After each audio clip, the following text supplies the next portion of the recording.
Oh my gosh. Objections. Objections. I want to give you a little quick peek into what we're going to be covering on Thursday's Objection Handling Masterclass. So this is a Q&A. So in here, make sure you're commenting the word live. What is up, guys? Hello. Comment in here, hashtag live. Let's bring some more people in there. Hey. And if you can do me a favor and just comment below the biggest objection that you are currently getting in the sales process, comment that below. I want to know biggest objection that you get. Because in my experience, what I found was it's not necessarily of what to say, but it's how you feel about handling the objection. And I talked about this story when I first went into B2C sales after my B2B experience. I was given a sheet of paper that had 3 different columns in it that talked to me about how to overcome objections. Now, you would think that that would be like a really, really incredible way to overcome objections, right? Somebody says, oh, my spouse, you go on the list, you look at where it says spouse, you go to the next column and it gives you ways to overcome the objection, right? So that seems like a useful tool, right? I thought so. I had flashcards. How do I overcome these objections? The thing is that the sales strategies that I was learning and the sales tactics that I was learning were very boiler room, very 1980s, early 1990s of being pushy in sales, right? Making somebody feel bad, making somebody feel stupid. Like, why would you think that? Oh, you really have to go talk to your wife? Like, you can't make decisions on your own? Seriously, like some of the type of tactics that these guys would be teaching you. Oh, you need to think about it. Sir, you don't need to think about it. What was it? You don't need to think about it. You need to make a decision, right? Thoughts instantaneous. Can you think about an elephant right now? Can you think about an airplane right now? Like, think about your favorite fastest car. Can you picture it in your mind? Well, yeah, because you can think about it, but now you need to make a decision. It doesn't take time to think about it. It takes time to make a decision. That's stupid stuff, right? I used to sell this way. Oh my God. No wonder I hated my sales job. And it was very, very frustrating. I don't know if anyone has ever gotten this before. Make sure you're commenting below your number one objection that you get. And if you've ever felt out of alignment with handling objections, if they've ever made you feel bad, you feel pushy, it feels icky, you feel like I just want to be nice. And then you're nice, and then you're not closing any deals. But then if you push, you feel like you're not being yourself or that you're being mean to the person. I don't know if anyone's with me, if it's just me that's felt like this. But it was very, very, very frustrating. And so I just want to go over a couple things to you before Thursday. And again, this is a Q&A, so make sure you're dropping your questions below if you can help me out on that. But the number one thing that I've gotten from you guys, which was surprising for me, was number one, being able to feel confident about addressing and overcoming the objections, right? To feel certain, to feel confident, to feel powerful. And we're going to be going over a mindset hack on Thursday of what you can do to bring yourself back present, back grounded. And I'll just give you a quick preview. I won't go into it right now, but anyone that's watching, I just want you to do me a favor, and I want you to take 3 deep breaths with me, okay? Now, you wouldn't be doing all 3 of these in this moment, maybe sporadic, but I just want you to take a minute and ground yourself, like what it would look like if we all just took 3 deep depth breaths together, okay? So, stay with me. One last deep breath. Getting centered, taking a minute, and not freaking out, okay? Understanding what objections are. An objection is somebody having a fight or flight reflex, somebody feeling unsafe, or somebody feeling uncertain about what it is that you're presenting in front of them. which could be a lack of information. It could be a lack of you understanding how to go deep on a sales call. It could be a lack of their confidence in you because you're fidgeting and you act like you don't know what you're doing. It could be so many things, but mostly it's based off of uncertainty and some type of fear. And fear, right, is normally portrayed in a flight or fight mechanism. A fight mechanism of like, oh, well, how many people have you been able to work with? How many results have you gotten for people? Down the street, this guy gave me this price. Why can't you do that? Right? Fight. Or flight. That's really great. I need to think about it. Or I need to talk to my husband. I need to talk to my wife. I need to look this over. I need to pray about it. Flight. Are you with me? Fight or flight, right? Or there's a lack of certainty because there's a lack of information or a lack of you really being able to problem find in order to problem solve. I see this so many times when people get to objection handling. They have all these objections and they can't understand why. And it was a lack of your skills being able to ask the right questions earlier in the call for this person to realize that they have a problem that they need to solve now. That's supportive, right? And I just talked about, this sheet that I had, right? The sheet that I thought was so great. And I remember calling people and they say, I'm not interested. And I would say, sir, of course you're not interested. If you were interested, you would be calling me versus me calling you. Now, how can I help you today? Blah, blah, blah. And people would laugh at me. They're like, you really think that works? That sales tactic works? They would hang up on me. And when there's a pattern, you have to listen to it, okay? And I thought it was really interesting that so many people kept getting mad at us for calling them, hanging up on us, yelling at us, telling that we sucked at sales and all this stuff, even though we were in a sales role. And at this point, I was making 15 grand a month, okay? Like I was doing pretty well, went from waitress, making 15 grand a month, right? And, I was taking care of my daughter and people were still hanging up on me and being mad at me and yelling at me. And everyone in my office, all the guys were like, just keep going for it. It's okay. Just overcome the objection. Like, just be able to outsmart them, outwit them, and you'll be able to get the sale, right? But I was seeing so many sales slip through my fingers. And I was like, there's a pattern here. Like, all these people are saying that they hate this. Like, there has to be a better way. There has to be a better way, right? And I remember one time that these guys went out for lunch and I was sitting in the office taking care of the phone so that I can handle these objections, right? Whoa, not so I can handle these objections, my goodness. So I can man the phones, right? And there just so happened somebody called and they had a bunch of objections that I had to handle, except this time I was all alone. This time I tried something different because no one else was in the office and I was being a little bold. So this guy is calling me. This is probably the 5th or 7th time that I've called this guy. He answers the phone. He's like, Kayla, you call me every week. Like, I told you that we have to get this approved. You're going to have to wait till next quarter, blah, blah, blah. And what would be the normal thing that I would do, right? Yeah, no worries. When can I call you next quarter? Right? Just like every other salesperson, put it on my calendar and call them then, right? Hey. And guess what? Like, this time, instead of doing all that, and when can I call back and putting it on my calendar and, hoping and praying to the wind that next quarter, somehow they're going to have the budget. Instead, I did something a little different and I didn't have the skills that I have now because this was such a long time ago, but let's just call this guy Larry.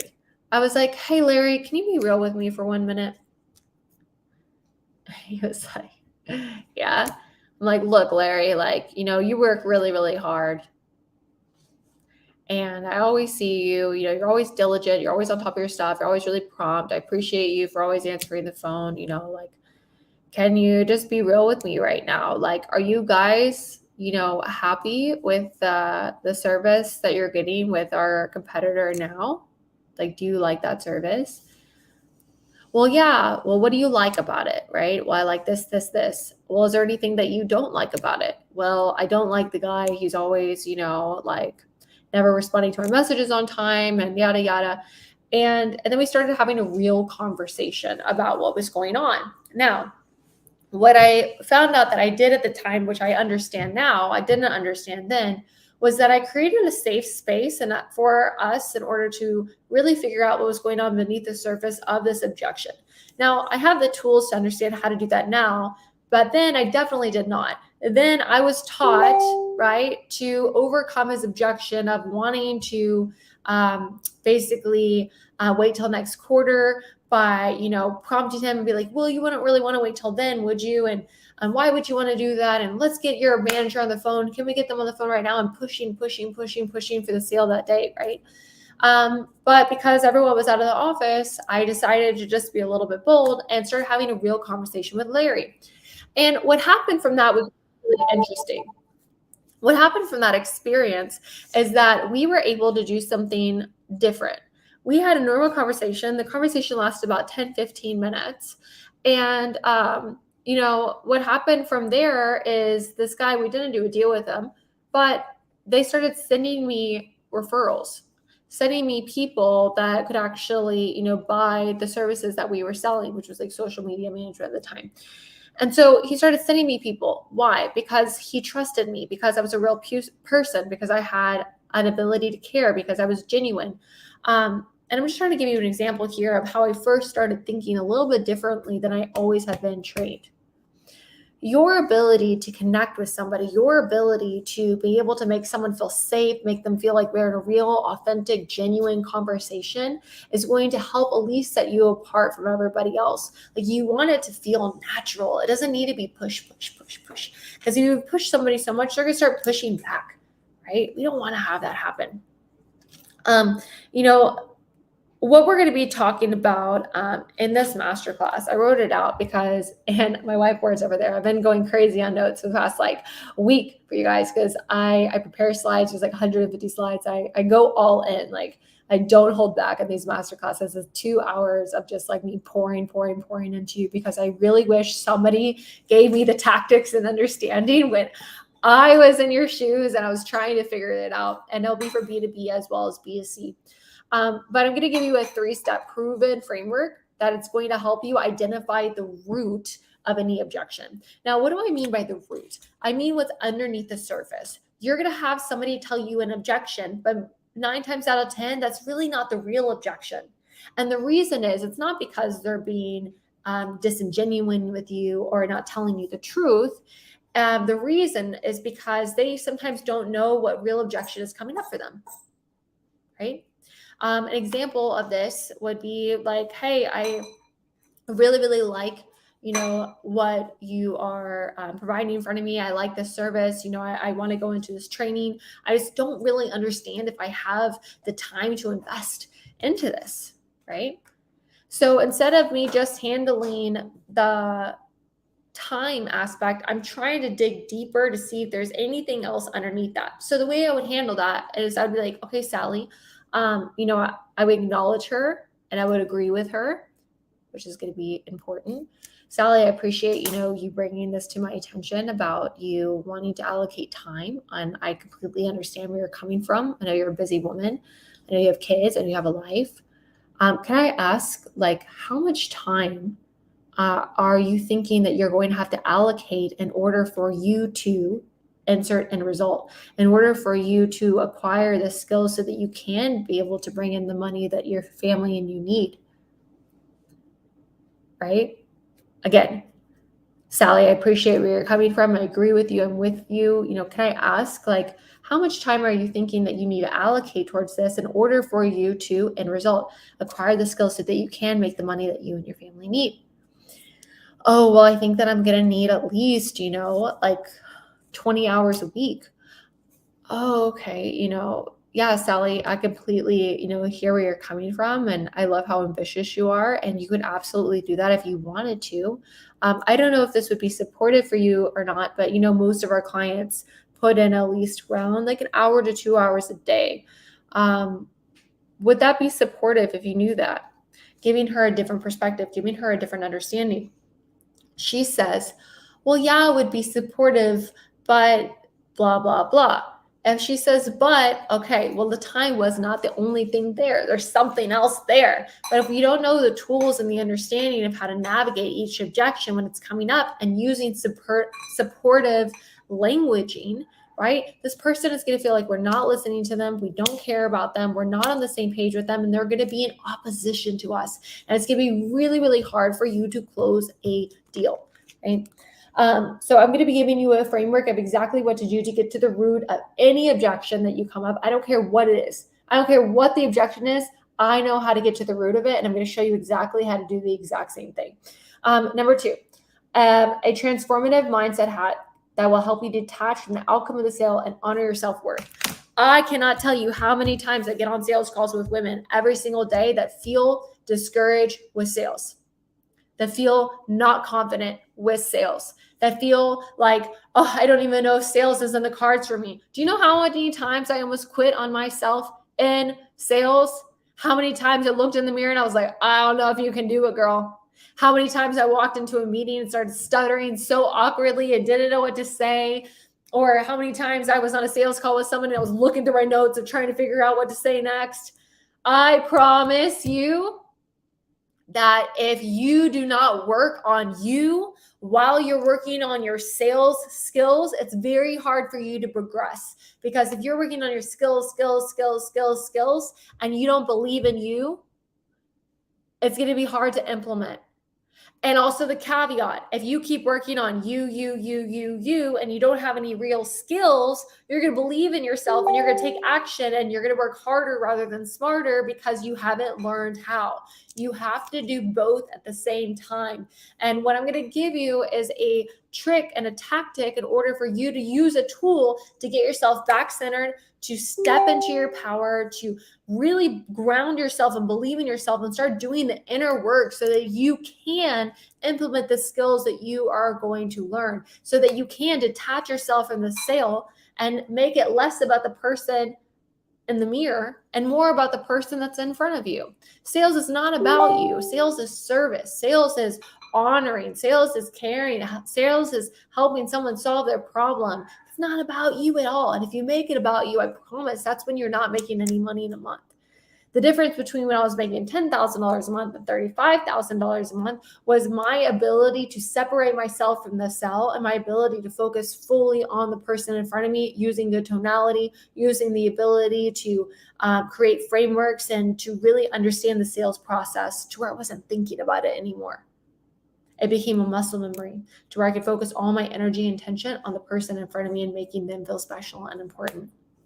And then lastly, I want to show you, if it's not to double your sales, at least triple, 5x your sales, which is absolutely doable, especially if you are, in any type of commission job. Being able to do that by mastering a feminine approach, right?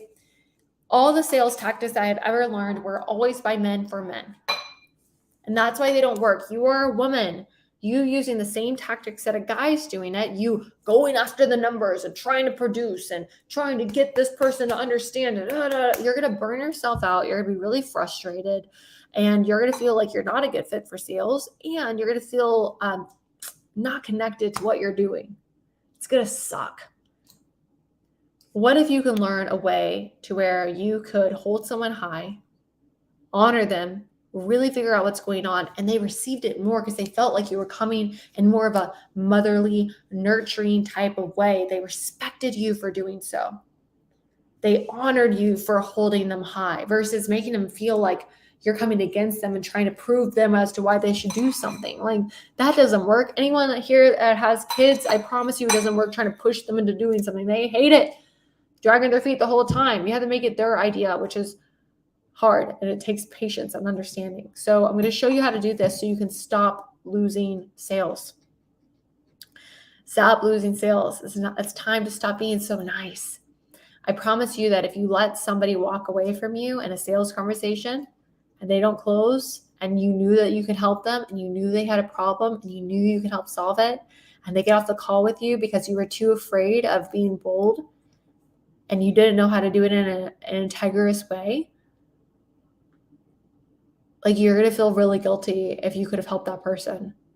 Like, let's say you're in insurance and you get on a call with somebody and you're trying to sell them a life policy to take care of their kids in case, heaven forbid, something happens, and they're being a little pushy with objections at the end, and you got scared and you didn't overcome their objections, and then heaven forbid a week later something happens to them tragically, and now their kids have to go into foster care and they don't have anything set up for them for their future because you didn't help sell them a policy in order for them to be able to be financially protected.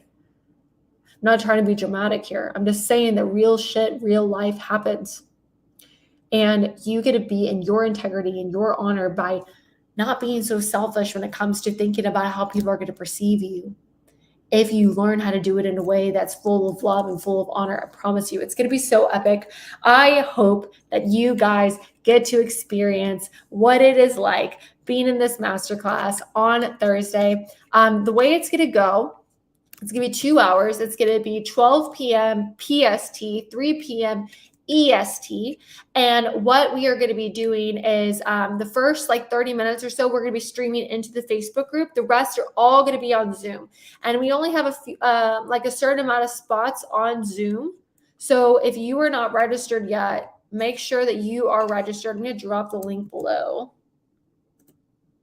That's the masterclass. So make sure that you are opted into that. It's going to be freaking epic. If you're already coming, I'll see you there. Holler at your girl. And I'm actually about to hop on a meeting in order for us to finish planning this thing out for you guys. Hell yeah, let's go. I hope that you all are having an amazing afternoon. I hope to just pour into you guys. Hell yeah, 40K in the next 60 days. Did 100K last year, but I'm just dead. You're just dead because you don't know how to fill up your own cup first. I'm going to show you how to do that. If you're pouring it from an empty cup or your cup is not overflowing, you're going to feel burnout. And it's because you're trying to do it like this. Hit the numbers, versus do, versus learning how to be doing sales in a feminine way to allow yourself to have more energy.